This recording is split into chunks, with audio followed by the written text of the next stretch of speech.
nu Kangjeng Nabi waktu Kangjeng Nabi tas Isra ningali bendungan imam kitu raja tersebut ieu geus sagede kieu tah sedengkeun ieu de kaluar geus sagede kieu cak Kangjeng Nabi engke bakal gede di akhir zaman bakal kalaluar di bada kalaluar Ya'juj wa Ma'juj terus bae ngadaharan naon aya bae manusia di dahar hewan di dahar suagua rupa di dahar wah Ya'juj wa Ma'juj mah ieu mah tangkal kayu sok pala di daharan bae ieu datang anu pohara sun mantak baheula ku Zulkarnain di bendung ge raja sadunya raja Zulkarnain dikuat di Al-Qur'anul Karim ngan eta bendungan raja Zulkarnain teh ya nu kuari di laut manana ieu ditelusuri ke berbagai ilmuwan dunia seluruh benua Asia, Afrika, Amerika, Eropa, Australia. Ya, urang teangan coba bendungan Zulkarnain teh di mana ieu? Sebab Ashabul Kahfi kanyahoan Kangjeng Nabi Syuaib kanyahoan dan lain-lain sebagainya kanyahoan. Urut Kangjeng Nabi Elut kamari laut mati aya kanyahoan. Wah bae aya ieu teh di dunia. Nu aya dina sejarah. Nu di Quran teh aya kabeh. Kemudian piramid aya, Firaun aya dan lain sebagainya aya. Ieu bendungan Zulkarnain. Ieulah anu encan kapanggih datang ka perdetik ieu.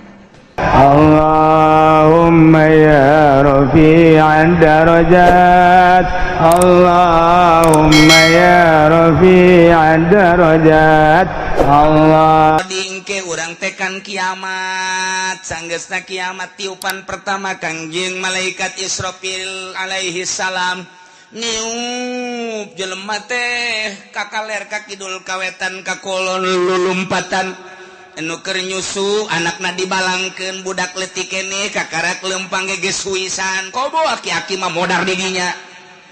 geus aki-aki mah teu kudu kiamat ku ari ge titah leumpang di nu panas ge oleng gejebur sorangan mentak lamun perangnya nama ke ku Amerika ge moal ditembak moalnya naon perang tutut senjata nembak nu kieu cek antep kan lupat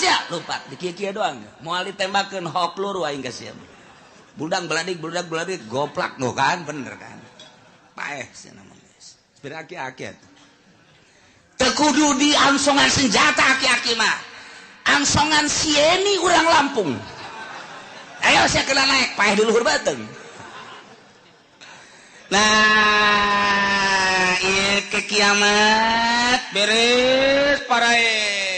ganti bumi rata gunung Masya Allah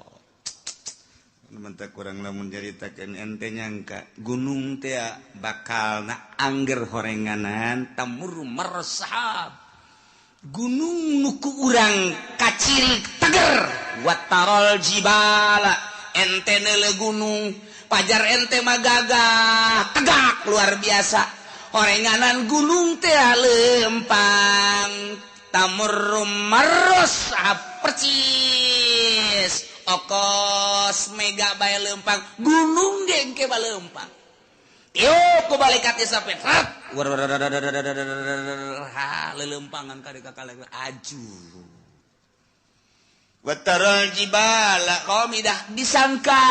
gunung teh teger kuat horenganan tamur marosahap leeh nana gunung sakitu tegerna leeh kok masih Juned ajur ganti rata laut gunung kobe wah geus diterjemahkeun ku Raden Oma Irama kiamat terjadinya jadi presiden. Masya Allah, gunung-gunung yang tinggi menjulang hari itu akan dimusnahkan. Wah, pohara jasa. Masya Allah, lautan yang dalam sarua bae eta kos kitu jana beunang di Quran masalah eta. Ya Allah, ya Rabbi. Beres kabeh. Kuari hujan, teng tiup roh ku malaikat Israfil. Saat merelentis kostoge cal roh ararasu ngeguh jelema nu tadina sepi eueuh sasah wabeh poe kullu man alaya fan wa yabqa wajhu rabbika dzul jalali wal kullu man 'alaiha fan wabeh aya di bumi langit rusak modar kabeh wa yabqa wajhu rabbika dzul jalali wal ikram hanya Gusti Allah sorangan nang tangan Gusti Allah limanil mulkul yaum can jadi raja apa ieu ai raja Mesir raja Mekah raja Yaman raja Indonesia udang ngaku sia jadi raja hah ayo udang Jokowi udang Prabowo udang cak Prabowo hirup kene mah can nyaho bawa jadi henteu itu bayar tuh geus coba Soekarno udah ayo di udang ke Pak Harto udah Gus Dur saya kan dilengserkan cek Gus Dur ya saya emang gak ada tanggung jawab bukan dilengserkan kalau saya lanjut baru saya tanggung jawab untung saya dilengserkan ya udah cek malaikat Israfil tenang Dur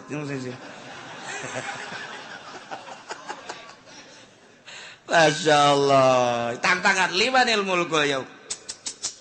geus beres kabeh harirup giring ka mahsyar timbang amal timbanganana skos timbangan emas aya talanjuhan aya jaruman aya cecepehan cecepeh nusa belah langit jeung bumi mun dieusikeun ka dinya asup nusa belah deui geus teu kabagian jadi kadegeun di asup ngun ku gede genana cecepeh ari nu deuk ditimbangna segede Juned leutik kan ku gede-gede amat deuk ningalikeun jeung nembongkeun ka maha kuasaan jeung maha dahsyatan Gusti Allah Subhanahu wa taala. Wih, jelema digiring di berbagai negara kabeh ka mahsyar. Di mana letak mahsyar? Letak mahsyar teh Masjidil Aqsa. Berarti di dieu teh boga sejarah, dunia boga sejarah, di akhirat ge boga sejarah. Masya Allah karim. Iyalah. Ye nundek dicaritakeun rantung jelema kabeh malaikat Jibril cicing di tengah di hareup Kangjeng Nabi urang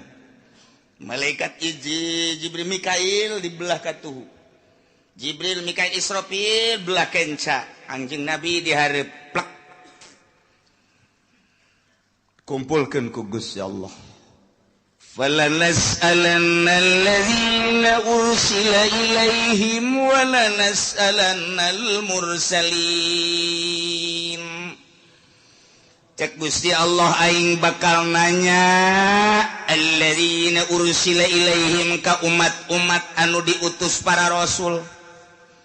ndek ditanya teh an ijabatihim ar-rusula wa amalihim fima balagahum tentang ijabah ka para rasul jeung amal kenaon nu disampaikeun ku para rasul ka maranehanana masyaallah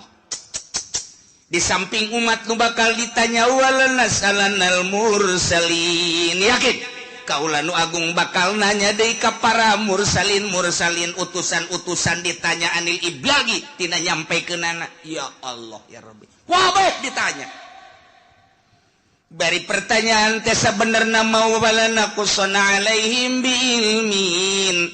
yakin kaula bakal nyaritakeun ka umat ka para rasul kula bakal nyaritakeun biilmin dengan kanyaho jelas nyaho wa makunna ghaibin jeung kaula teu gaib teu nyahona kabeh nyaho ngan tetep ditanya bae pan jelema ditanya teh aya nu nanya teh nyaho nu mantak nanya ge pan teu nyaho mang kaula ieu deuk ka Bandung hayu ieu jalan deuk ka Bandung jalan mana bener-bener teu nyaho berarti kaula mudik ieu milu mudik deuk ka Jawa Tengah ba deuk ka Jogja jalan ka mana lontaran loba jasa ieu itu Jogja ka belah dieu manggih deui Jogja kanan belah ditu ke manggih deui Jogja kiri bingung aing mah ieu Jogja deui belah ditu teh Jogja deui isi jalan nu mana dekat Surabaya teu nyaho nanya atawa nyana nanya ba ieu teh kula teh dek dagang ieu cara dagang teh kumaha ieu modal da sakieu dek nu didagangkeunana ieu nyokot teh dieu supaya teu nyaho nanya berarti kula teh hayang kawin hayu hayang dek nanya bae ieu mah kira-kira kumaha ieu kula lamun kawin atuh babari modalna boga henteu ulah bakal hayang kawin sia teu boga modal nanya teh ya teu nyaho biasana nanya teu nyaho aya jelema nu nanya ngan aing mah sebenarnya mah nyaho ngan nanya sote aing mah ngetes bae sia teh nyahoeun tante padahal mah nyaho ye kos ka budak tanya cek 2 jeung 2 sabaraha geus nyahoeun nu nanya nama ngan ieu dites 2 jeung 2 cak bapak tolol sia kudu ngabalikeun deui ka aing 2 jeung 2 sabaraha cak bapak wah budak blon nih budak mun cak bapak 4 kula 4 mun cak bapak 5 kula 5 kumaha cak bapak bae nyaho ye nu nanya nama guru ka muridnya nu mentak nanya teh dites berarti nah aya deui nanya teh ngajejeleh boga anak minta duit dibere tas 1 juta yo meunang saminggu minta deui teh jang anu bere deui minta deui dibere deui geus kalima kali ka dieu sia cicing sia dinya dieu hai aing geus sabaraha kali mere duit ka sia bego teu meunang tah anak atuh hitung bae ku bapak ditikem sia ku bapak goblok atuh nyahoeun bapak ge geus mere duit sabaraha kali ngah sudah dipake naon tah duit ieu sia didinya pertama sia ku aing minta dibere kedua dibere aju minta deui dibere tah aing nanya ka sia geus sabaraha kali aing abah dia bere duit ka sia teu meunang teu hitung bah teu meunang jalain kos kitu teh mah maksudna nyarekan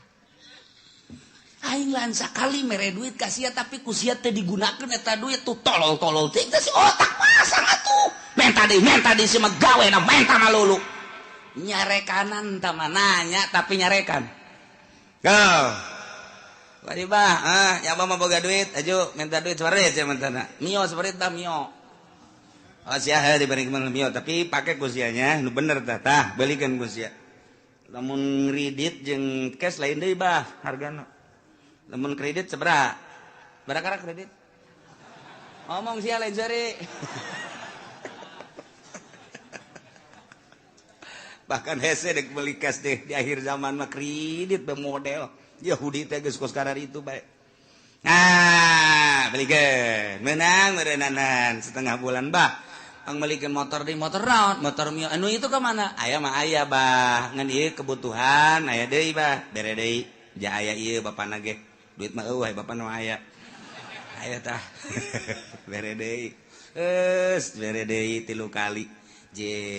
Budak motor kamarana nya dibeli cenah kebutuhan barang ditanyakan ternyata dijual. Oh adek abah sabaraha kali belikeun motor ka sia hah sabaraha kali paneta mah nanya nyaun jan umang meulikeun lagi abah pan make nanya deuk nyarekan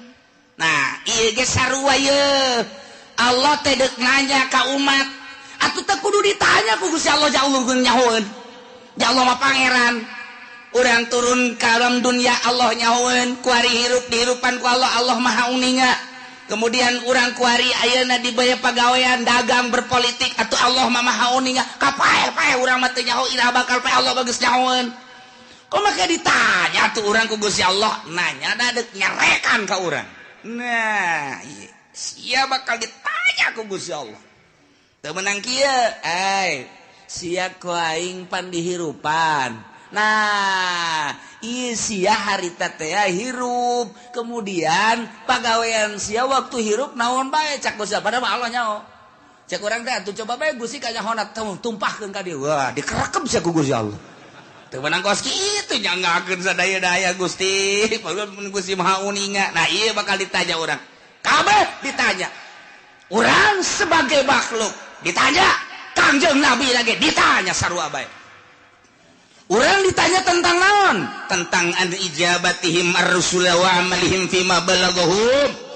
Urang teh ngaijabah ka Kangjeng Nabi. Narima kana ka Kangjeng Nabi syariatna jeung ngamalkeun datang ka mana? Ditanya. Zaman Kangjeng, zaman sahabat, zaman tabi'in, zaman para wali, kuari. Junaid maju. Enggak. Zaman saja hirup. Beye. Aing mah lain nanya rajana lain. Kiai sia nu nyampaikeun amanah para rasul. Nu nyampaikeun nu tabligh, nyampaikeun amanah rasul sa zaman sia. Abdi harita teh gitu mui abdi harita di kecamatan mah gitu Kiturmudi naiknya na ke kabupaten ju naik dinya na ke provinsi pernah nyampaikan ai dibayar nyampaikan ai henteu mana mui na mana mui panggil mui ih kuari nyana ngeungeunahana mui nagara sia saharita mui abdi aya orang kronjo agel iya nu formal nu formal dipanggil eta mah geus teu bares tah mah lantaran nya nama ngomong aya dibayar teu ngomong teu dibayar teu ngomong dibere naik ngomong boga jabatan teu boga jabatan teu naik ngomong ieu mah anu berkeliaran we sa nah aya digigir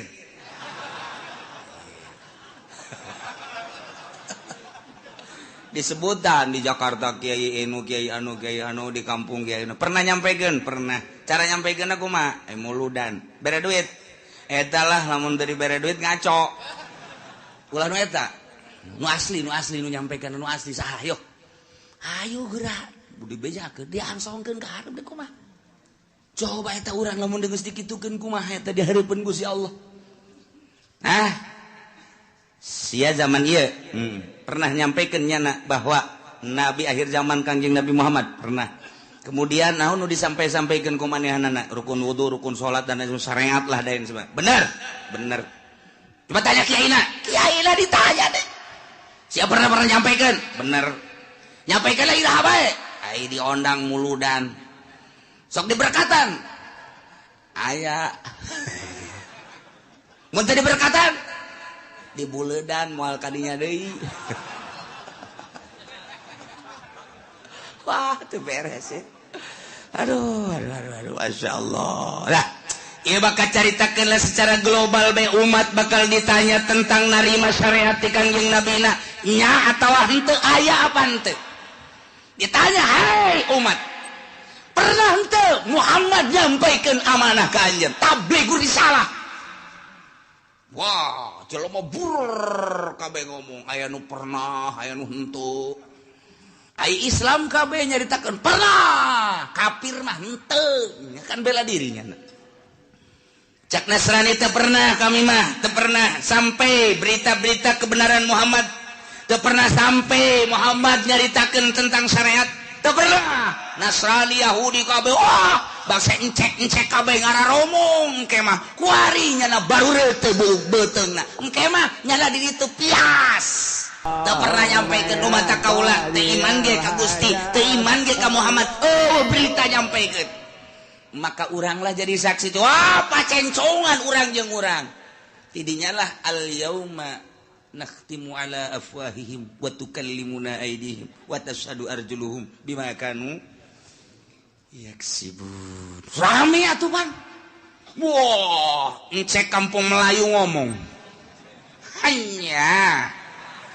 geus teu make hayah kampung Melayu mah encek RRC bener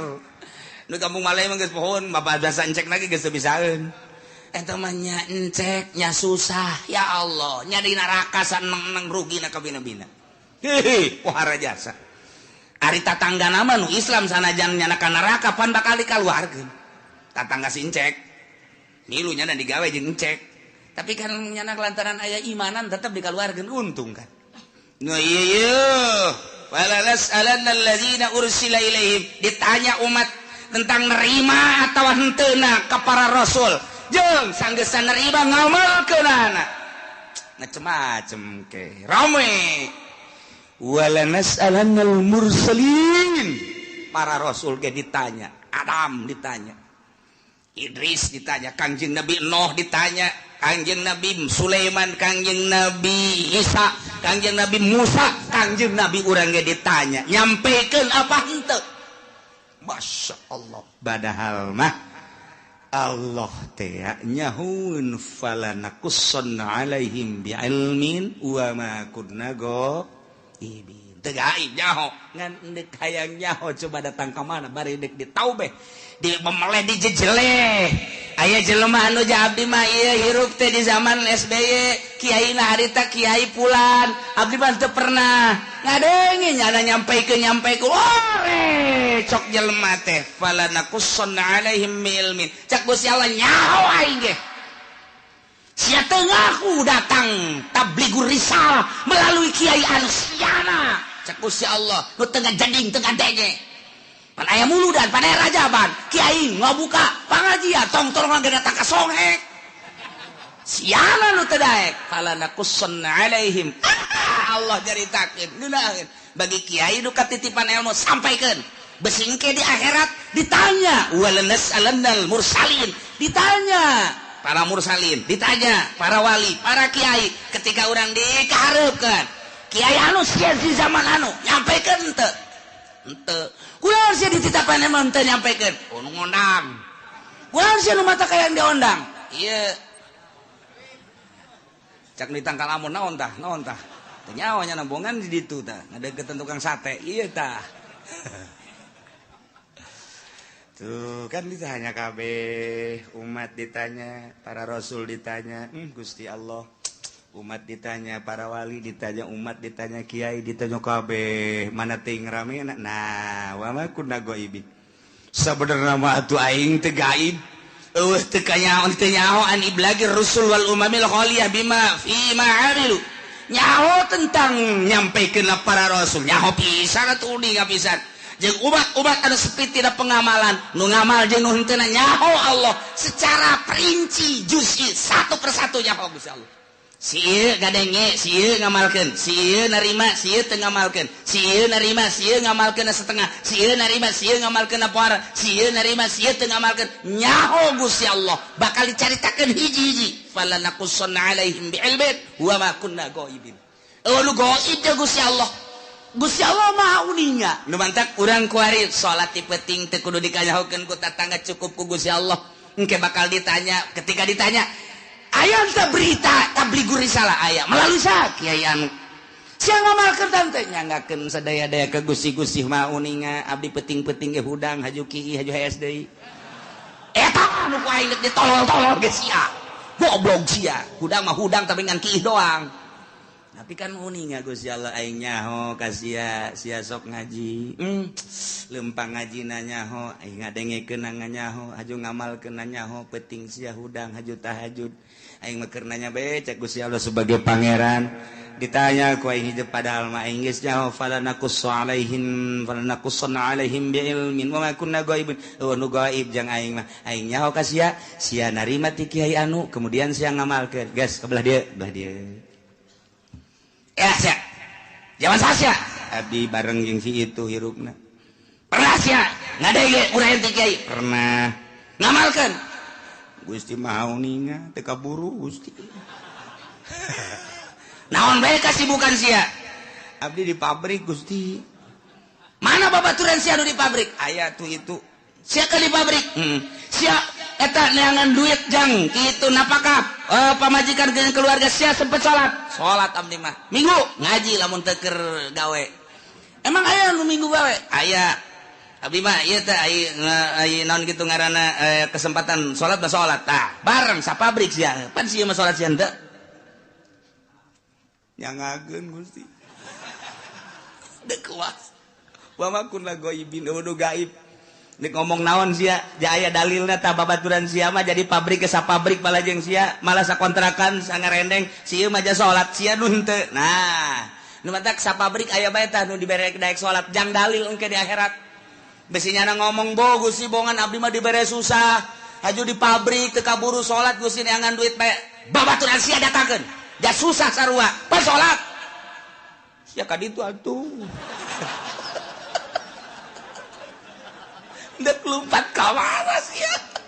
ayo sia dalu wabakun la goibin waduh gaib jago sia mah dek nyarekan bae supaya kadenge ku ban sojen tinggal babaturan-babaturannya na waduh si itu dicarekan moal teu aya dicarekan dek lompat ka mana ya aing dek lompat ka mana nah kabeh bakal ditanya falanakussanna alaihim bi'ilmin wa ma kunna ghaibin ditaja hiji-hiji bari Allah nyaho oh lu goib ka Gusti Allah supaya jelas Allah teh pangeran dek ngajejelek jelema ditaja ku Gusti Allah kunaon sia persiapkeun ti kuari jang engke ngajawab pertanyaan eta lain lalagaan ieu mah Al-Qur'anul Karim wal waznu yauma idzinil haqq ya Allah timbangan lil amali dipasang lisohaikiha atawa jang nimbang amal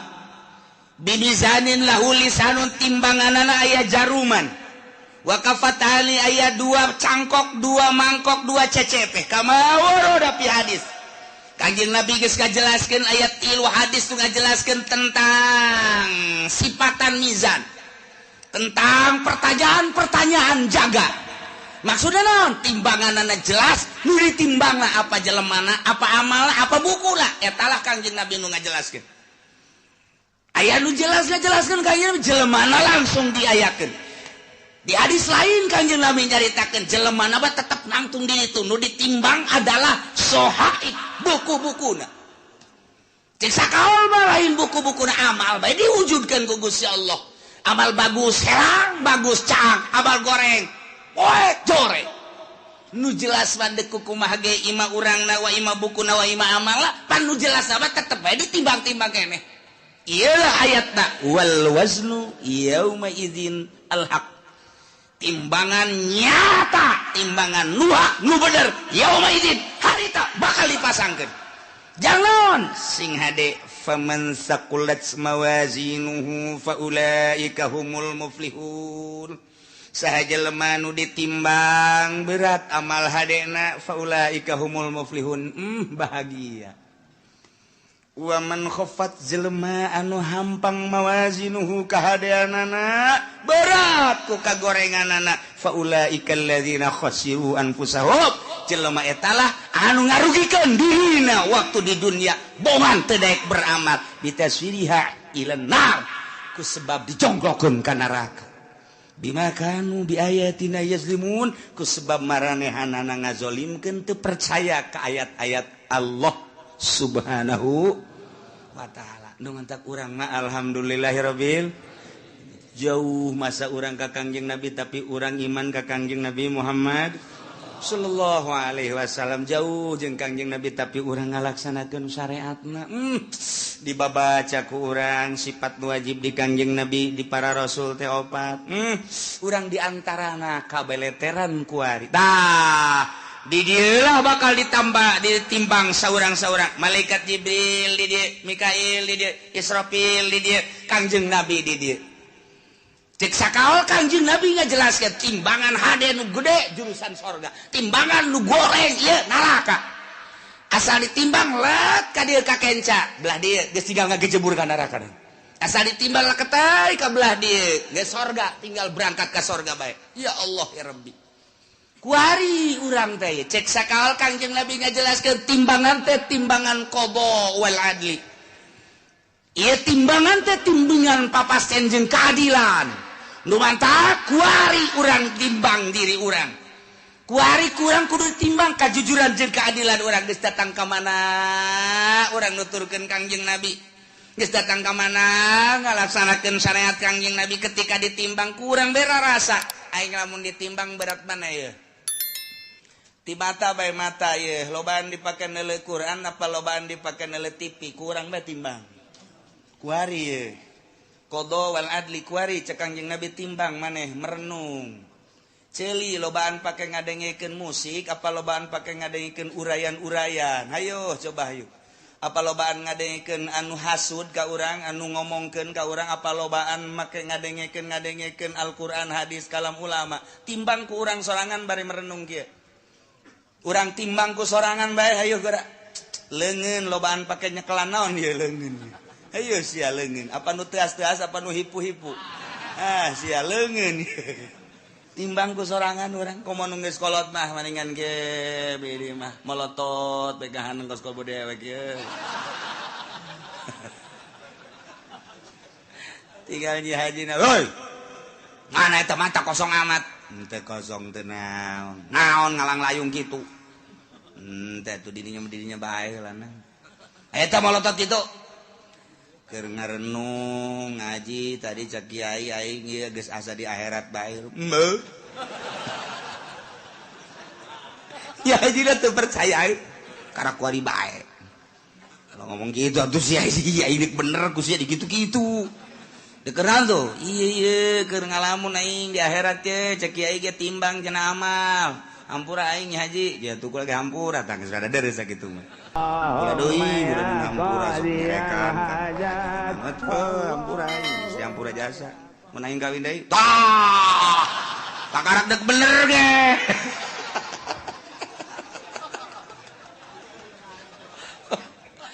Tah urang ngarenung ieu aing lamun ditimbang kuari andai kata paeh aing ye.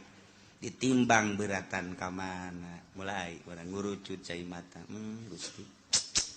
Tibalik datang ka kuari Gusti, Allah nyaritakeun kahirupan para rasul, nyawa ditarohkeun jang ka Allah. Terus di para sahabat nyawa ditarohkeun abdi manarohkeun harta ge ku pait-pait teh. Di zaman para wali songo, eta teh perang nyawa tarohanan. Urang lamun zalah ka Kudus, Masya Allah, jana mapan balik teh dicacag. Nuku urang kuari di zarahan di Kudus Sunan saha ngaran? Kudus. Tuh, siapa jarah bete ngaran. Ayo kiaina poho buku aing ge.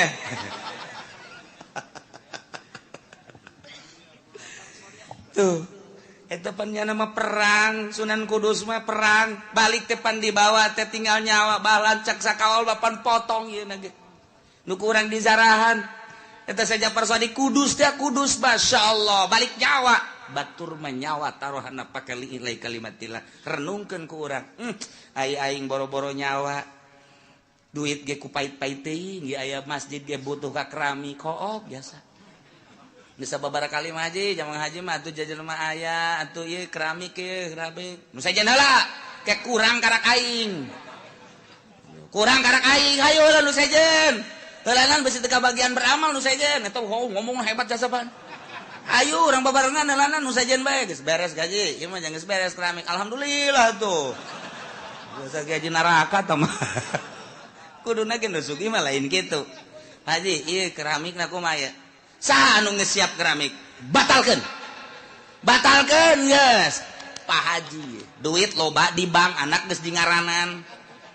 ari Pak Haji na aing mah teu boga duit sial teh Ki Haji tolol emang nu sugi mah kos kitu bloon batur bae dikesek-kesekkeun tah hayang urang mah hayang ngadenge tuh geus kitu Mang anu sekian meter geus aya sabaraha eta aya 20-an mah bejakeun ka Mang anu lain teu butuh gitunya dia menduk Pak Haji bae kabeh sapira 500 meter lah sabaraha kebon 500 meter geus tuh jual ke buat tetangga habak beres bener lagi Haji dasar pelit-pelit bae tah ngeunaheun urang ngadengena bejakeun geus dulu sadaya hampura ieu mah ditarima bae nu sameter 2 meter ngan ke dialihkeun ka nu sejen sebab ieu keramik ditangkes ku Pak Haji anu maksudna abeh teu kesel deui cek jada teh ieu mah duitna aya naon teh alhamdulillah atuh nu kami mah geus kanaonkeun bae kan ngeunaheun teh mun aya di lembur nu kos itu ieu mah henteu Pak ayo heula ke kurang aing kurangna sameter eta nu dimaksud ku aing aduh ya udah sugih dur-dur pet nu kos ge tah iyalah wal waznu yauma idzinil haqq fa ulaika faman saqulat bawazna Kangjeng Nabi na di dieu maksudna naon eta Kangjeng Nabi di dinya cicing ya Allah ya Rabbi Kangjeng Nabi lain samaneh ketika ditimbang umat Kangjeng teh ti heula pan al awwalun al akhirun umat Kangjeng Nabi teh pandeurina diayakeun pangheulana ditimbangna Kangjeng Nabi di dinya sabelah Kangjeng Nabi cicing di cukang neraka jahanam Masya Allah lain lalagaan Kangjeng Nabi memang kumaha begitu ditimbang teh nu kadeu ku Kangjeng Nabi leket teh ka kenca Kangjeng Nabi nyekelan surat ulkoh ngaranna tek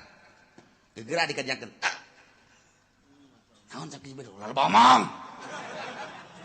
berat antah tadina ka ditu kok jadi ka ditu salam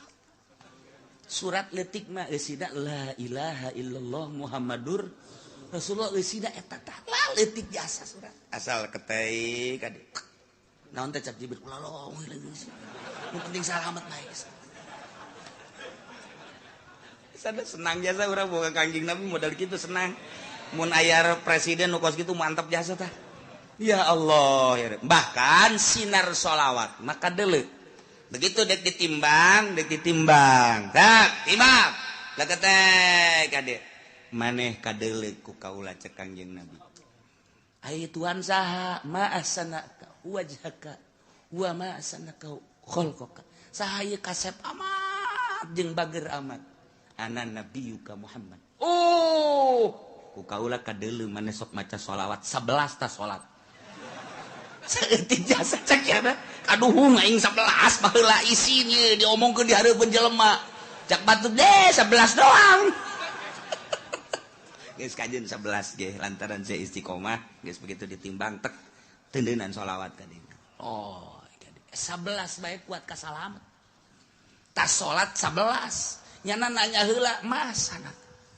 wajhaka kasep amat Tuhan saha jeung tita tadi tutulung bae ana nabiyuka Muhammadun pohara ieu kaciri ta nu sok maca sholawat mah ku Kangjeng Nabi kaciri sidar sholawat tah geus disalabat-salabatkeun mantap ku ari ulah-ulah cicingin geus kolot poe Jumat geus jam 10 ka masjidna ih teu bisa jam 9 mah teangan di dinya tihang jang nyalan deui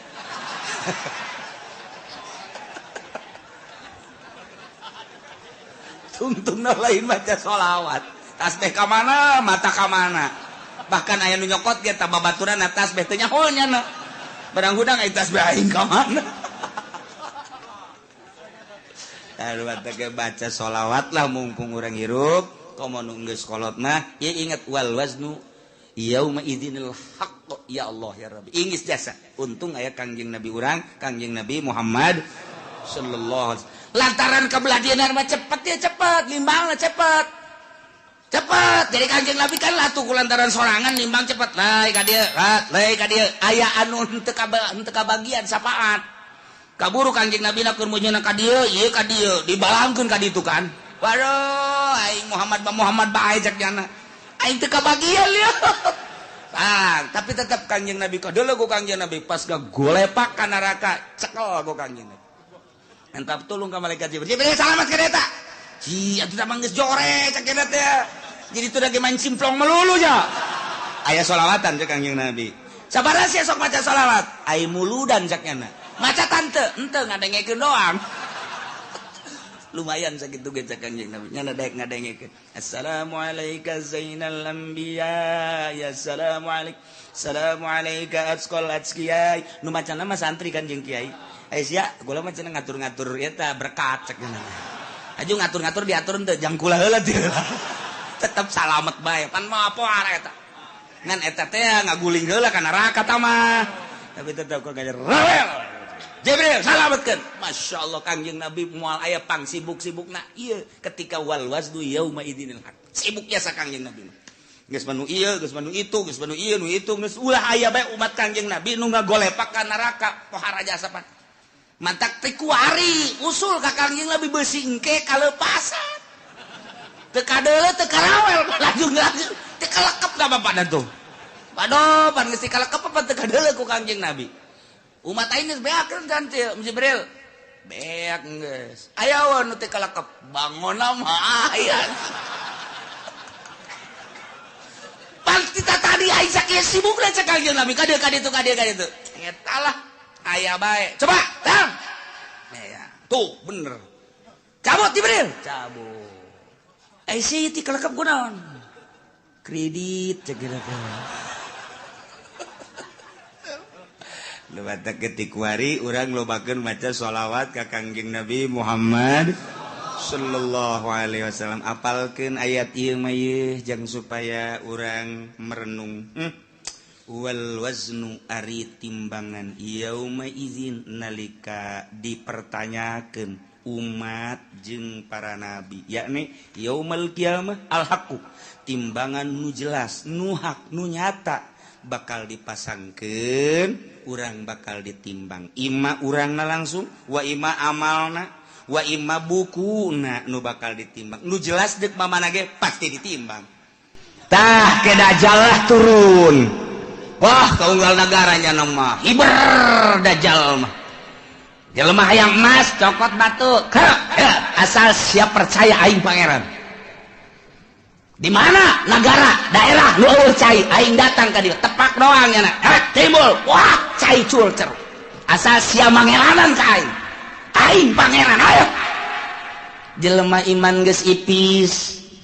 sementara kiai-kiai anu balalager nu balener geus ka Mekah di dieu geus eueuh nu ngelola di unggar nagara kabeh tinggal sumuhun dauh jeung sumuhun dauh boro-boro engke ku dajal kakara kudukun kebul bae ku ari geus sumuhun dauh ku kebul ku dukun bae geus sumuhun engke mah komo ku dajal jelema dipaehan hirupan deui pangeran aing kos kitulah dajal dahsyat jasan nu mantak urang dibere doana ku Gusti Allah minta salamet tina al-masihid dajjal selantaran wah jelema gelo kabeh iman ka dajjal teh pangeran jelema hubu dunia hayang dunia naon bae dicekel jadi dunia nu hayang emas jadi emas hayang duit jadi duit hayang motor jadi motor ku hari bang kredit engke mah hayang naon sia mio mio datang sia naon hayang apansa berem apansa ngajogrog sia hayang naon ieu mah cenah hayang hartop aya tuh di ditu tuh aya los cokot ku sia tuh hartop teu leumpang akina rusak atuh geus bacem hayo sih hayang awe watu jelema ngagayok eta lah nomor kahiji dajjal nomor kedua setelah dajjal nuzul Isa turun kangjeng Nabi Isa ngan aya anu nyaritakeun memeh dajjal ieu adalah Imam Mahdi heula geus teu kuat kabeh ngadoa Gusti minta diturunkeun Imam Mahdi aya jelema kasep kemudian salat teureun-eureun Allahu Akbar pas di makom Ibrahim Allahu Akbar nu wani ngaganggu urang Arabna urang mamana ge ku harismana ku kasepna gagahna Allahu Akbar teureun-eureun salat bae sapoe dua poe tilu poe mulai suara-suara aya nu kasep salat bae di dinya mulai diperhatikeun ieu tanda-tanda ieu bener dajjal kakarak begitu mana salam dicekel ditanya manis lu teu daek ngajawab sangaran teu daek ngajawab kabeh nyebutkeun enta dajjal enta Mahdi teu daek kakarak make subuh wallah enta Mahdi kakarak ditangkeu perjuangkan Mahdi ilah Mahdi nu bakal jadi kesatria eta bakal non istimewa mah berjuang melalui Imam Mahdi mantap kuari geus loba tuh di Cikupa aya Mahdi hiji tapi tukang main gapleh teh mah di Bojong Mahdi hiji teman niruan sendal bae deui si Mahdi macam-macam Mahdi terus dajjal eleh ku dajjal maka segeralah nuzulu Isa turun kangjeng Nabi Isa alaihis salam dibantulah kangjeng Nabi Isa kusaha ku ashabul kahfi nu ayeuna di Yordania nu kamari kuring sadayana zarah ka ditu ieu ashabul kahfi wah buuk ngarundai ka handap lantaran besar bara 1000 tahun atuh di zaman Raja Dikianus datang ka ayeuna kuku para ranjangnya halis muna panjang nuantak besi aya di mana bae lubukna panjang wah iya ashabul kahfi kajian kuku mah sing hade ulah di baturan sing hade juri ieu mah ieu turun di Gunung Karang masalah ini wah gararaga muksal bina tamlikho zunwanus martunus saribunus palyastatiunus ngirta ieu tentara-tentara Allah anu bakal bareng jeung kangjeng Nabi Isa alaihis dajjal diudang ku kangjeng Nabi Isa umpat ka mana diudang terus eleh lah ku kangjeng Nabi Isa kangjeng Nabi Isa dakwah dirinya Masya Allah istimewa jasa terus kangjeng Nabi Isa dakwah saha nu nyaritakeun bahwa kula pangeran batil bohong goblok cak kangjeng Nabi Isa kula mah sakadar utusan Allah. Mata kurang lamun nyaritakeun kos kitu teh jelas kunaon ku ari pangeran. Mantak pada tahun 300 sekian musyawarah konsili disebutna mun baheula konsili mun di urang mah muktamar para penggede. Begitu muktamar ngejelaskeun ieu teh untuk memutuskan apa Isa itu adalah Tuhan. Jadi dituhankeunana teh ku uskup-uskup eta teh hasil konsili. Jadi berarti hasil musyawarah. Jadi ngenuhankeun pangeran ngamangerankeun ka Kangjeng Nabi Isa teh adalah pada tahun 360 sekian ta eta teh meunang hasil muktamar. Jadi masyarakat supaya nyaho bahwa pangeran teh Isa hasil muktamar disebutna konsili keblon. Aya pangeran urang pangerankeun ju. Ayo geus urang pangeran mantap aya sababaraha muktamar anu hadir di dinya henteu milu ngamangerankeun ka Isa dibunuh Pak. Dibunuh eta tetep Isa pangeran. Jadilah datang ka kuari Tritunggal. Engke Kangjeng Nabi Isa marah. Saha nu ngajadikeun aing pangeran? Aing mah rasul. Anu kuari ngajalankeun syariat Muhammad. Aku aya da Kangjeng Nabi urang. Mulai bahala kawin Kangjeng Nabi Isa pan baheula teu kawin, da ieu kuari mah kawin ke bakalna turun ka dunya, nyana dakwah terus. Jelema istimewa kabeh iman, nyana kawin ngan teu lila Kangjeng Nabi Isa diangkat deh maot Kangjeng Nabi Isa. Mulai kacau deui ya.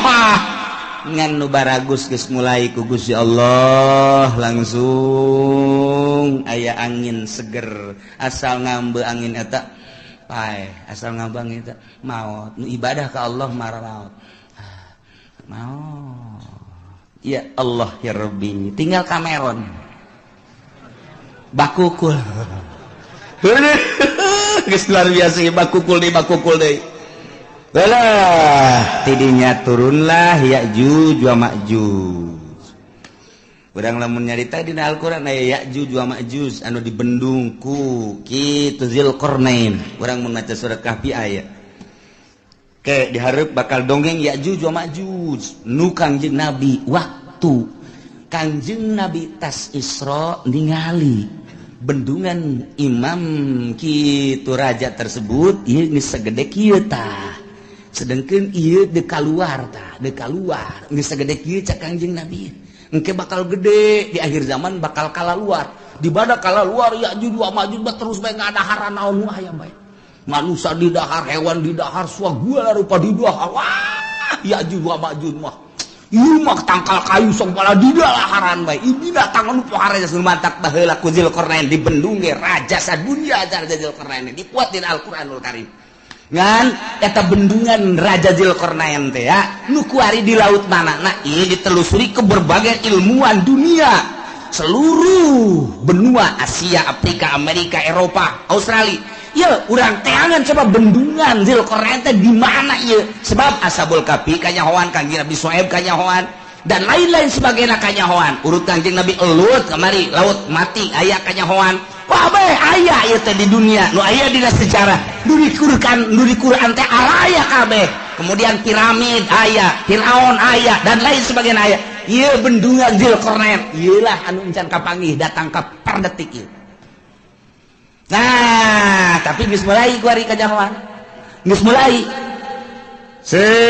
berbarengan jeung kanyahoanana kapal Kangjeng Nabi Nuh kapal Kangjeng Nabi Nuh teh kuari teh aya kene kapalna aya kene kapalna geus sindek urang kadar itu hayu di mana cenah Kiai lah sia mah diajak ka Banten ge hararese komo ka ditu atuh di Gunung Arat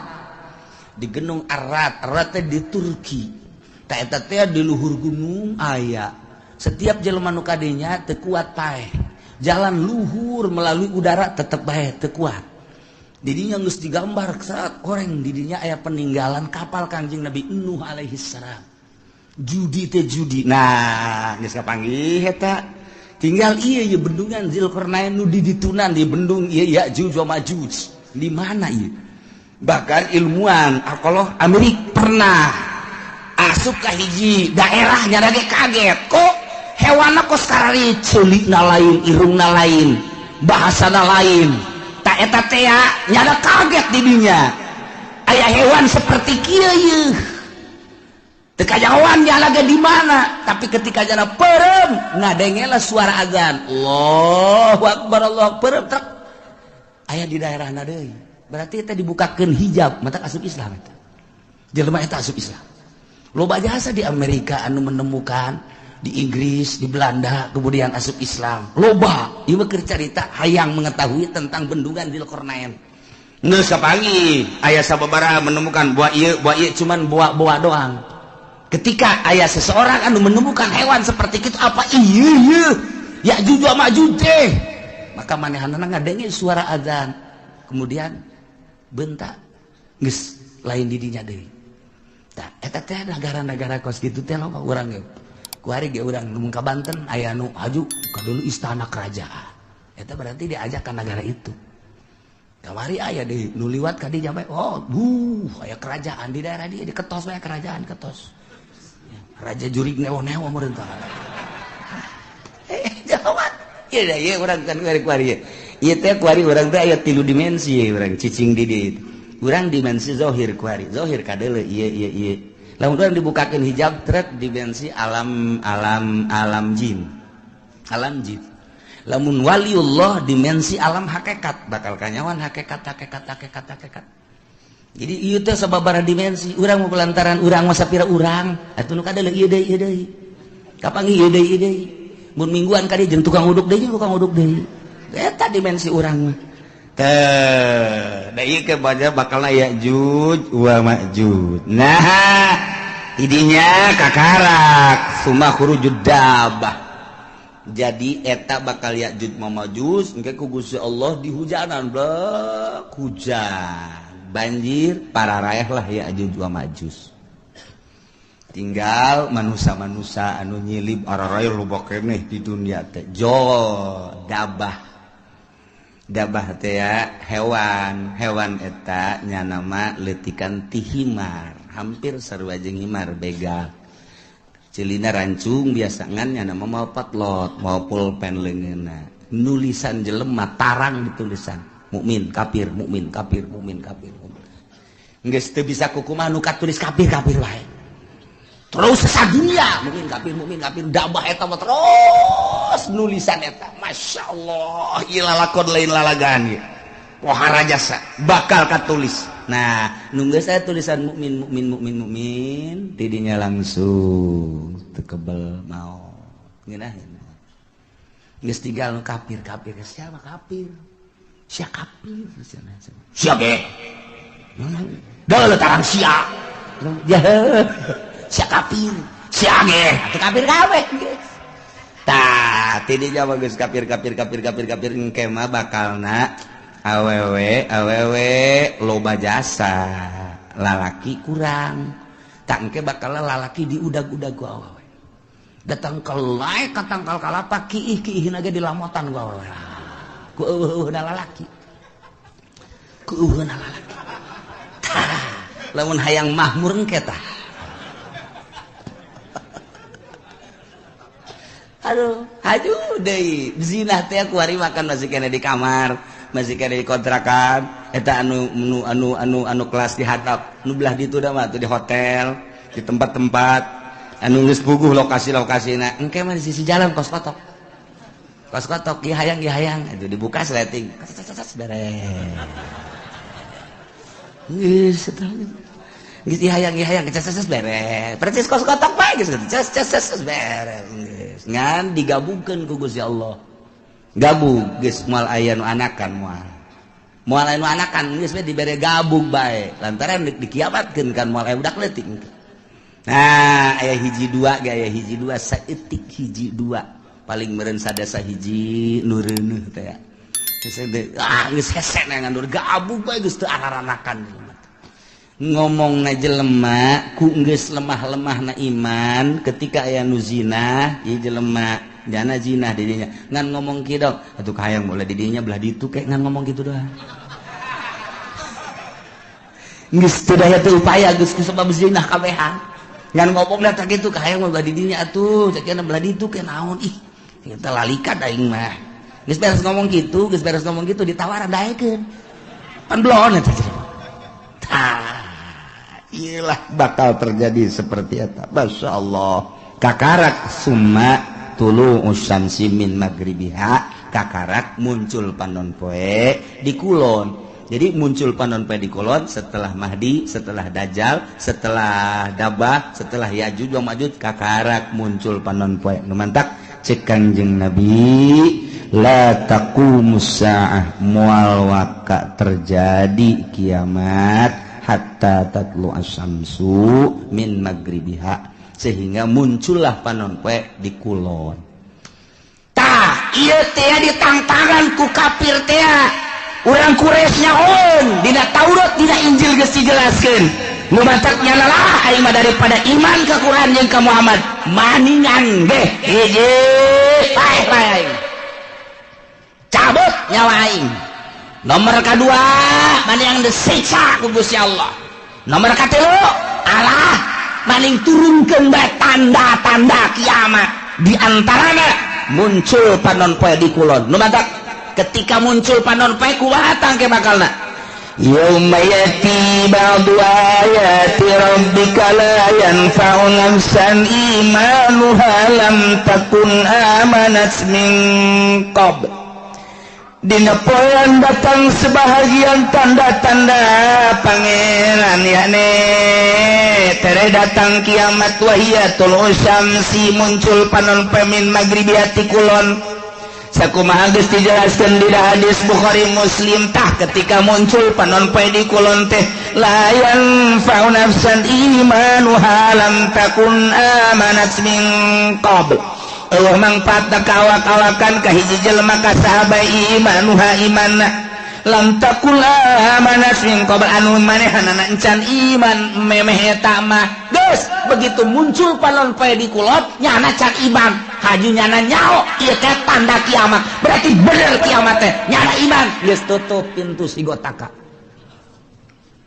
teu mangpaat samasakan jujung kelan nyana asyhadu an la ilaha illallah wa asyhadu anna muhammadar rasul geus tutup tamang geus tutup bae pokona asal muncul panon poe di kulon geus tutup. Syahadat tinggal syahadat, zikir tinggal zikir, jelema kabeh bakal neangan masjid kege. Tandana masjid eta adalah hiji aya kubahan, dua aya menarahan, tilu aya tihangan. Masjid mah mantak pake tihang bae. Tanda masjid adalah tihang. Engke di akhir zaman ditareangan eta ngan geus hese. Neangan masjid geus areueuh lantaran dibongkaran. Model di urang ge kuari keur dibangun masjid di berbagai negara, di berbagai daerah, di berbagai sudut dibangun lantaran masih keneh nyaman jeung aman, nu ibadah loba keneh. Di akhir coba engke lamun terus dikendalikeun ku Amerika, nu jadi gubernur Jakarta kuari Ahok. Lamun aya Jokowi naik Ahok kafir. Tidak menutup kemungkinan engke Serang bupatina kafir, Pandeglang bupatina kafir. Lamun di Jakarta Ahok, engke diserang si Cenglu.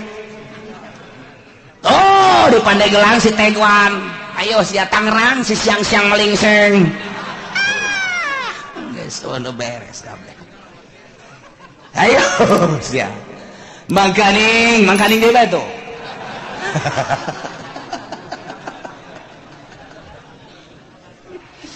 Lipo keur dibangun, BSD dan lain sebagainya bang didinya lah, aya pusat-pusat kegiatan-kegiatan kafir. Nu geus kanyahoan bae kapan dinasa baheula teh didinya teh aya senjata nu sakitu lobana deuk nanaon eta teh si Haryati teh saha? Hah? Sakar ngaranna boga nasa? Anu cangkep teh pan sia nyaho, pan babaturan sia. Hartati. Tepat loba senjata didinya ente mah teu nyaho. Mantak dirahasiakeun ku pemerintah. Bongkar. Waduh, aya naon ieu? Sementara di Jakarta kuari gedung kedubes 12 tingkat Amerika. Jang naon eta lamun lain boga cita-cita nu teu hade. Hei, emang kumaha gitu. Ieu teh dekristenisasi anu lain lalagaan. Sementara pemerintahan urang kuahe. Kiai nu aya di ditu kuahe na 4 kali. Nek kumaha deui atuh? Lain teh diperjuangkeun jak geus kiayana. Ya otomatis lah kafir dia terus hasil dicokotan ku Amerika, hasil dicokotan dan lain sebagainya, orang dibangun kadele geus lemah na di orang, asal aya nu bergerak dianggap teroris, asal bergerak dianggap teroris, kan sararieun kabeh iman geus eueuh mulai gempor. Sudah tidak ada masjid-masjidan, masjid paling hiji dua kan meureun anu dipertahankeun. Hayu sia tanah dibelian ku nyana nyeun gereja sadaek-daek. Ada kumaha deui ayo. Ya pemimpin urang eueuh nu handal, eueuh nu kuat. Ayo deuk kumaha kabeh sumuhun dauh ke Amerika. Nah, mulailah gedung-gedung dibangun, gereja dibangun, masjid-masjid urang dibangun, engke dibongkar. Nah, ieu mah keur carita singkatna bae, lila keneh eta mah urusan kos kitu mah, sebab eta mah melalui masa-masa peperangan dan lain sebagainya, bakal perang. Deuk kumaha henteu? Bakal jasa. Nah, nu mantak kolot urang baheula engke mah bakal perang deui sia, ngan urang mah baheula kolot urang nyaritakeun ejeung kulon. Sakar kulon? Sakal kurang baduy jeung baduy, padahal mah baduy teh horeng eta siloka, baduy teh cak kolot baheula eta teh nu bakal diperangan jeung urang nyana nyahoeun ka jalan-jalan horeng Amerika eta baduy ngaranna siloka kolot eta mah ya atuh perang jeung baduy mah lah sabira baduy atuh horenganan cak kolot baheula tong ke mah baduy terus kalau nggak lembur niluan jalan orang dongeng munjing kolot kos gitu engke bakal orang diperangan waduh baduy usahawan orang Amerika ku ari teh geus boga satelitnya na urang leumpang ka mana we ngising ka mana we geus kanyahoan satelit Amerika teh geus kieu bae nang haye sia jepeni deuk ka mana lompat sia haye ditembak sia ku aing ngan cak Amerika moal ditembak paeh ti heula ge satelit geus kieu bae hayo coba urang gambaran leutikna boga urang internet deh hayang nyaho daerah anu trek pencet asal nyaho bae urang blokna pencet jaheueuh pencet jaheueuh pencet jaheueuh salah mencet waduh sempak sial sial salah mencet aya kiai nu salah mencet lain sial alhamdulillah kitab anyar cenah ieu mah aduh, Masya Allah aya dinya merekna Kiai Haji Google waduh bener Masya Allah di akhir jawan geus rek kumaha coba ya lalakonna nah engke begitu muncul panon poe ti kulon kakara kabeh maca syahadat neangan masjid geus eueuh lantaran ciri masjid teh aya kubahan aya menarahan jeung aya tihangan kuari masjid geus teu make tihang geus mulai kan kuari ge masjid teu make tihang masjid mah make tihang minimal 4 kuari geus teu make tihang geus teu make wah cenah geus eta bahkan aula nu ka situ mah abe fungsina babari cenah main badminton bisa didinya main bola bisa, didinya main takraw bisa, kemudian main gitu tenis meja bisa, dan lain sebagainya bisa. Tak jadi berarti fungsinya geus lain multifungsi deh mah 10 fungsi. Tuh, eta lah. Geus ese neangan masjid syahadat tinggal syahadat. Nah, la yanfa'u nafsan imanuha lam takun amanat min qabl. Teu aya paedah. Jujungkelan kafir-kafir kabeh para maca syahadat percaya ieu teh kiamat lantaran panonpet timbul ti kulon tetep teu aya mangpaat. Aw nafsan lam takun kasabat fi imaniha atawa awak-awakan anu tatadina manehanana teu pernah ibadah teu aya mangpaatna nyana iman nama ka Gusti Allah cuma teu pernah salat teu pernah puasa harita mulai tobat ka Gusti Allah la tanfa'uha taubatuha teu mangpaat tobatna geus bae doraka bae sanajan nila tobat tutup pintu sigotaka tobat-tobatan hari itu lisat Masya Allah kul bejakeun Muhammad intaziru tungguan gitu ahada hadhil asya nu tadi dicaritakeun tanda-tanda deukeut ka kiamat timimiti dajjal mahdi dajjal ya'juj kanjeng Nabi Isa kabeh datang ka muncul panonpet tungguan bejakeun tungguan engke bakal cak Gusti Allah ku aing diayakeun di akhir zaman bejakeun tungguan aya hayang kos kitu mah telek iman ka anjeun telek iman ka Al-Qur'an tungguan kege bakal innam muntadirun tuan bakal kapanggih kege Masya Allah diawali engke kuloba perjudian permabokan jeung perzinahan engke mah hese neangan parawan nu asli teh hese kabeh mun geus kaum deuk dikawin teh nyana bebeja geus pernah zina hese geus kabeh. Waduh luar biasa urang mun nyaritakeun perzinahan kuari ulah kudu di Amerika di Inggris di Belanda di Perancis di Jerman ulah negara kafir geus jelas di urang kuari siswa sekolah Bandung Surabaya hese nyaritakeunana di kontrakan jauh ti indung bapak cacak aya di hareupeun indung bapakna nu ditalingakeun si hades ya reuneuh bae komo jauh ti indung bapakna iman kurang duit kurang deui jang malayarkeun kontrakan atuh pandang karak kumaha deui kenapa pandang karak atuh ieu saya yang penting ada yang bayarin kontrakan cenah teh. Enggak bagus gitu, kececes beres-beres. Eta ya kececesan segala.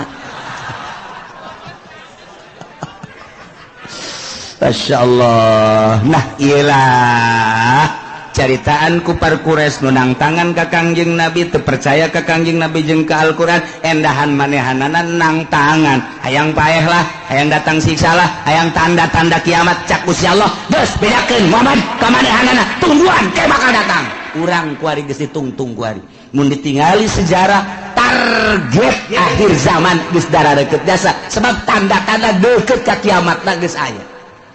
maka geus bae kuari mah urang mah sakadar ngaji ieu mah supaya nyaho jang naon jang supaya urang bisa mengendalikan diri abeh urang salamet fid dunya wal akhirah lantaran hese deuk dikukumakeun ge ieu mah geus bae urang jeung urang jang urang bae geus urang dapih ke anak urang di akhir zaman mah kuari geus teu boga TV teu boga HP teu ngridit wali geus sakitu ge geus teangan coba nu teu boga HP hese gas aya cenah kulah teu boga kiai bener sia leungit can meuli deui lawan banda mah henteu timbul ti nurani atuh kiai bae boga HP da 3 kiai nu hiji diceuli nu hiji diceuli nu hiji diirung lawan banda kiai atau komo pedagang atuh masyaallah eta mah terserah ieu mah keur nyaritakeun karusakan nu warokna mana na ieulah urang ngaji supaya nyaho horenganan karusakan teh geus darareukeup jasa urang salametkeun diri urang eueuh nu leuwih karunya ka diri urang iwal ti diri urang salametkeun diri urang pamajikan urang anak urang luruskeun menuju Allah Subhanahu wa taala anu mantap Gusti Allah nitah puasa emang kumaha kitu eta nu mantap Gusti Allah nitah puasa lantaran ieu manusia titah deukeut ka Gusti sebab cak Gusti Allah aing nyieun sia supaya dedeuketan jeung aing ke di akhirat mun sia deukeut jeung aing ku aing dibere tempat nu indah dibere tempat anu mulia dibere tempat sebagai penghargaan deukeut da anjeun ka kaula sorga di mana anjeun jauh ka kaula ku kaula bakal dibere tempat di neraka sakitu jangan nu mantap Kangjeng Nabi tugasna basyirau wa nadhira hiji ngabubungah sorga dua nadhirun nyingseunaan neraka sakitu bae geus tugas kiai geus sebagai warasatul anbiya sakitu bae tuturkeun Kangjeng Nabi lamun Kangjeng Nabi dibere tugas basyir wa nadhir atuh kiai nage kuari sebagai warasatul anbiya kudu basyir wa nadhir dudukeun di jalan surga ieu di jalan neraka ieu golkar ieu ulah ulah sambarangan babagi tugas kiai tugasna corong Al-Qur'an pemerintah tugasna corong Amerika sakitu bae geus teu bisa diganggu gugat sama di Indonesia mah asal lu jadi pamarentah nyana kepanjangan beung Amerika kepanjangan sungut bule kiai mun mimilu kadinya sarua min jumlati Amerik sarua bae hese-hese tah Jadi ngaji mantek mah kos kitu teh kudu dicaritakeun kulun pabadun kulun palesabadun kulun palesa teu kudu buktikeun bae kos kitu ulah nyaritakeun mantek bari nyana henteu bermantek palu kuduna teh mah teu nyimpul geus corong Quran kiai mah corong hadis corong ulama eta kiai ulah jadi corong Amerika mun geus jadi corong Amerika boga mobil di dunia nama di akhirat dikerekep sia ku malaikat ji ulah sambarangan huhahe naik Avanza sia deulekeun ka dituna emang kumaha sakumaha sih ngeunahna Avanza di akhirat dibeulem naonan gara-gara jadi corong golgar si Amerika deui bah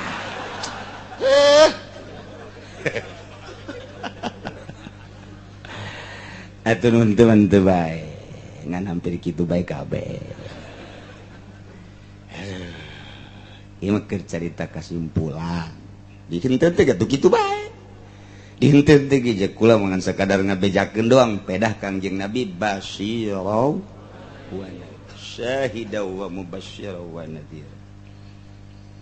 kumaha kitu kieu lazatud dunya arbaatun kalazatan dunya aya opat sakadar opat kanikmatan dunia hiji at'am dahar dua wasyarab nginum tilu wal jima'u jima sek nomor kaopat naon molor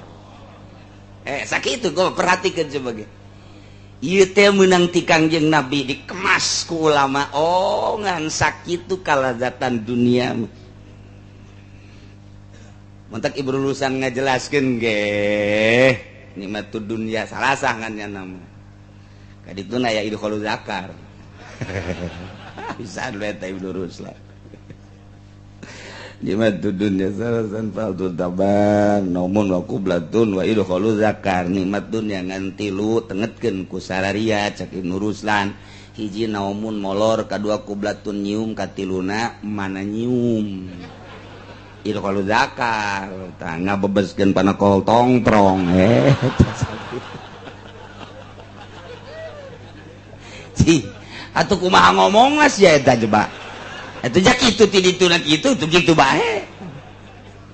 aduh cek urang Jawa apa iku sia boten ngertos ora iso orang Jawa ya wis gue lulu dah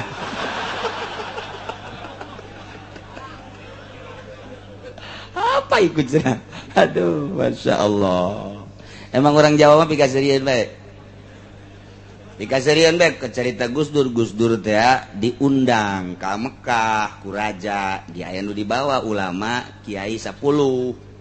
bareng datang ka istana kerajaan di ditu di Arab aya aula di luhurna merekna aya mamnu dukhul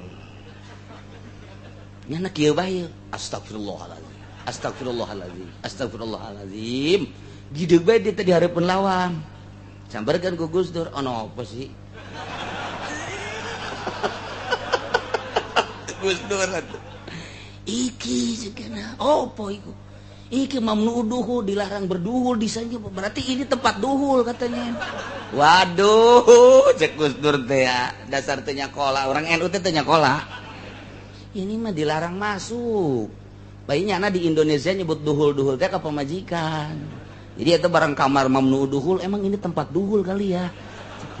tuh emang itu ngaraji kos kitu tah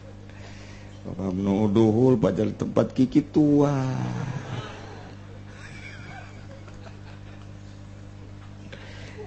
nah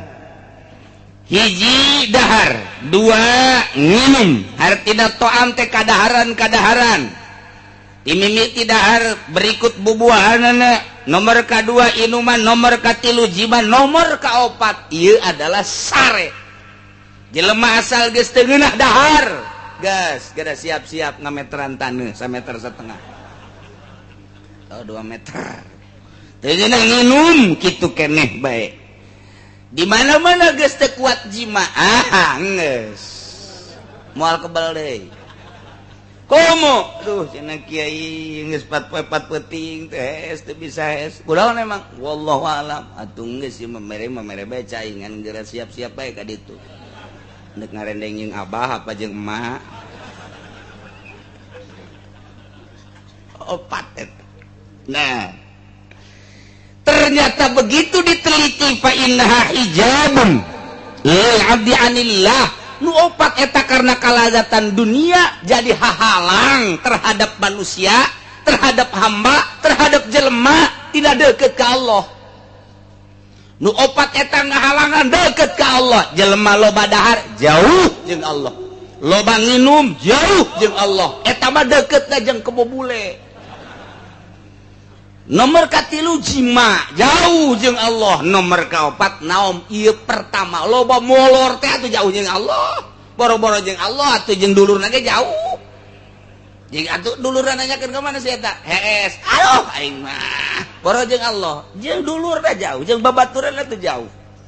ieu molor nah ieu lah hijabun lil abdi anillah numandat wa idza furida shaumu syahran ala wa idzan furida shaumu syahran ala Muhammadin wa ummati kulantaran eta nu opat teh jadi hahalang terhadap hamba ka Gusti Allah Allah mardukeun puasa ka Kangjeng Nabi jeung umatna tina sataun sabulan supaya ngarasa deket jeung Gusti Allah subhanahu wa ta'ala. Urang di bulan Ramadan mah darekeut dasana ka Gusti. Insyaallah salaki bager ka pamajikan. Pamajikan bager ka salaki. Eta Ramadan teh kos kitu teh. Ka anak bager, ka tetangga bager, anu boga mere, nu teu boga menta bager ngaranna. Insyaallah, insyaallah. Istimewa jasa. Ya Allah, ya Allah. Hiji nomor kaduana hikmah tidak dipardukeun puasa 30 poe nu mantak ieu puasa 30 poe atawa sabulan kunaon emang ieu sasakalana inna abana adam alaihi salatu wassalam sanyana Kangjeng Nabi Adam bapa urang kabehan alaihi salatu wassalam lama akala begitu anjeunna ngadahar buah khuldi nu dilarang ku Gusti Allah langsung ku Gusti Allah ditegur bakia min jawfihi miqdara salasina yauman di jero beuteung nyesa 30 poe ya Adam hai Adam turun maneh eta teh akan dilarang teu meunang di deketan teu meunang di dahar ku anjeun dirobak turunlah Kangjeng Nabi Adam nu dibawa ku Kangjeng Nabi Adam ti langit ti sorga opat nomor kahiji daun sebab pakaian eta kabeh keuna dicopot ngan ampok-ampok doang nomor kadua kulit iyalah nu pake beber ampok-ampok nomor katilu aya madu sacak-cak dibawa ku Kangjeng Nabi Adam nomor kaopatna ieu adalah getah ambar opat Kangjeng Nabi Adam mawa ka dunia gitulah dongeng Kangjeng Nabi Adam langsung turun di India ngusruk Kangjeng Nabi Adam sujud sanggeus sujud ku Gusti Allah diantepkeun bae satungtung eta buah nu aya di beuteung aya keneh beak-beak 30 poe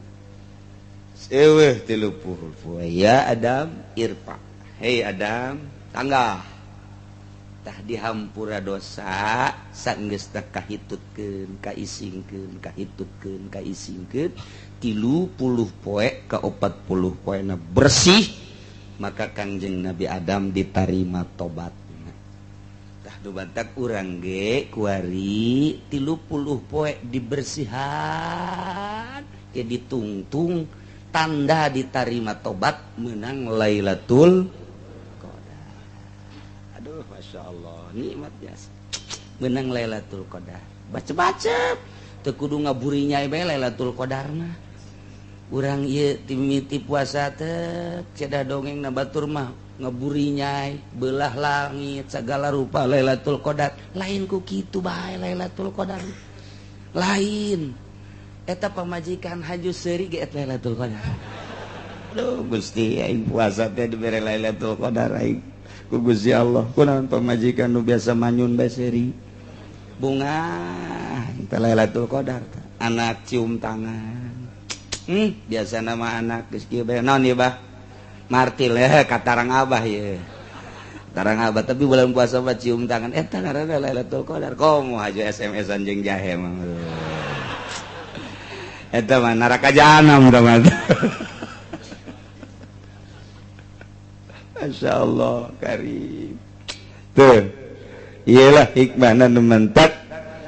Gusti Allah nitah puasa ka Kangjeng Nabi sareng umatna salasina yauman bilayaliha tak urang mudah-mudahan dibere sehat ku Gusti Allah dibere jag-jag ku Gusti Allah dibere daek urang ibadah ka Gusti Allah sehingga bener-bener urang menang ridho Allah subhanahu wa ta'ala. Diriwayatkan dina disyaratkeun puasa teh kieu innallaha ta'ala khalaqal aqla sanyana Gusti Allah ngadamel akal begitu didamel eta akal ku Gusti Allah cak Gusti Allah ya aqlu aqbal akal madep fa aqbala akal madep ka Gusti Allah semoga cek Gusti Allah ya aqlu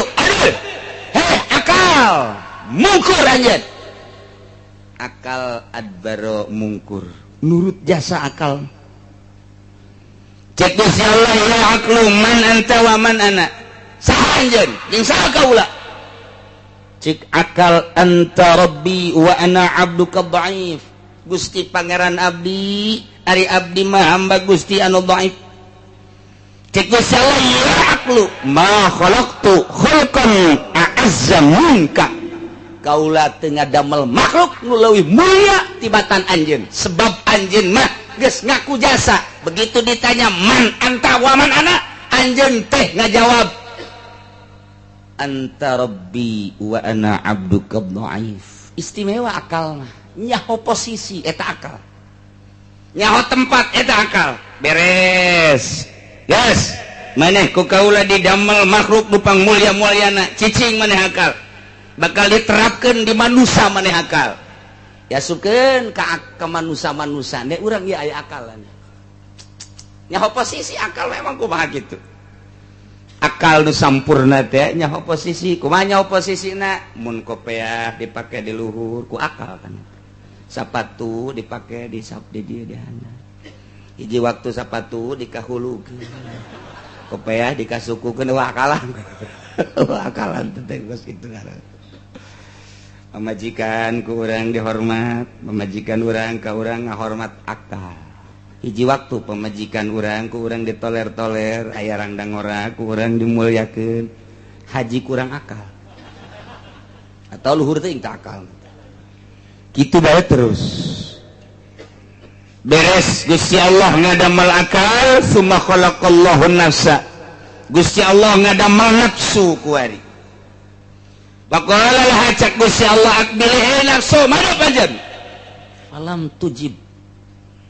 begitu digerokeun sia nafsu tali akbili ka dieu maneh ka dieu menghadap tetep bae nafsu ngabuageun bae ngabuageun eta bahasa hebat ngabuageun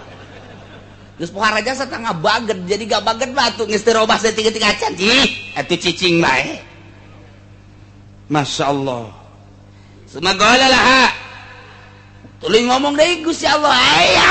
nafsu akbili tali ka dieu tetep bae falam tujib ngabuageun bandel teu daek madep ka Gusti Allah jeung teu daek nembalan-nembalan acan